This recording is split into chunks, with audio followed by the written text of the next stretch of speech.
24 ఏప్రిల్న national Panchayati Raj డేని మనం నిర్వహించుకోవడం జరుగుతూ ఉంది. సో ఈ పాయింట్ ఆఫ్ వ్యూలో మరి ఎందుకు నేషనల్ పంచాయతీరాజ్ డేని 24 ఏప్రిల్ నిర్వహిస్తున్నాము అంటే దానికి గల ప్రధానమైనటువంటి కారణం ఏంటి అంటే ఇదే ఏప్రిల్ నెలలో 24వ తేదీన 1993వ సంవత్సరంలో మనకి 73వ రాజ్యాంగ సవరణ అనేటువంటిది అమల్లోకి వచ్చింది. 73 కాన్స్టిట్యూషనల్ అమెండ్మెంట్ యాక్ట్ అనేటువంటిది అమల్లోకి వచ్చింది. సో దీని వలన మనకి ఇండియన్ కాన్స్టిట్యూషన్లో ఒక 11వ షెడ్యూల్ని తీసుకొచ్చారు. 11th షెడ్యూల్ని తీసుకొచ్చి భారతదేశం వ్యాప్తంగా కూడా ఈ పంచాయతీరాజ్ వ్యవస్థను అమలు చేయడం జరిగింది.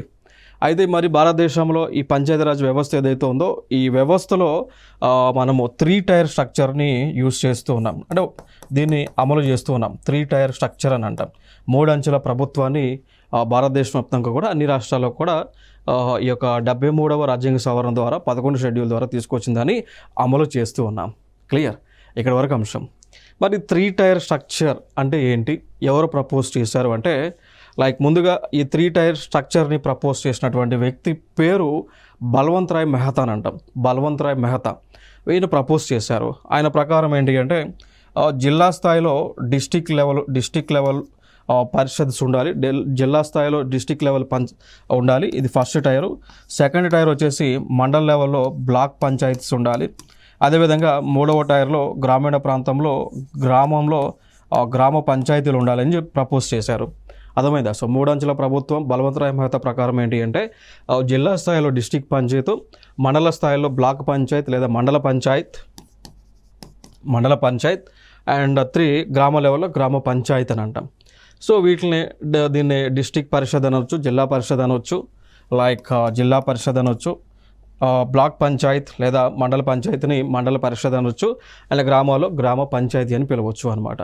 సో ఇలా ఈ వ్యవస్థని ఆయన ప్రపోజ్ చేస్తే దాన్ని మనం భారతదేశం వ్యాప్తంగా కూడా ఇంప్లిమెంట్ చేస్తున్నాం. ఈ విధంగా భారతదేశంలో మొట్టమొదటి రాష్ట్రం పంచాయతీరాజ్ వ్యవస్థను తీసుకొచ్చినటువంటి అడాప్ట్ చేసుకున్నటువంటి రాష్ట్రం వచ్చేసి రాజస్థాన్ అనమాట.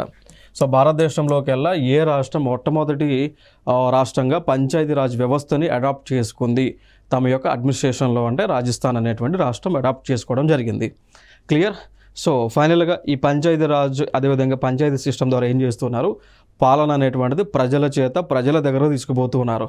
సో ప్రజలు తమను తాము పరిపాలించుకునేది దాని లోకల్ సెల్ఫ్ గవర్నమెంట్. సో ప్రజలు నేరుగా దీంట్లో పరిపాలనలో నేరుగా ప్రజలు ఇన్వాల్వ్ అవుతుంటారు. ప్రజలు లోకల్లో ఉన్నటువంటి ప్రజలు ఇన్వాల్వ్ అవుతుంటారు. ఆ లోకల్లో ఉన్నటువంటి ప్రజలే తమ యొక్క సమస్యలను తమకి తాముగా పరిష్కరించుకోవచ్చు. ఆ లోకల్లో ఉన్నటువంటి ప్రజలు తమ యొక్క సమస్యలను తమకి తాముగా పరిష్కరించుకోవచ్చు. గదే మనం చెప్తూ ఉన్నటువంటి అంశం.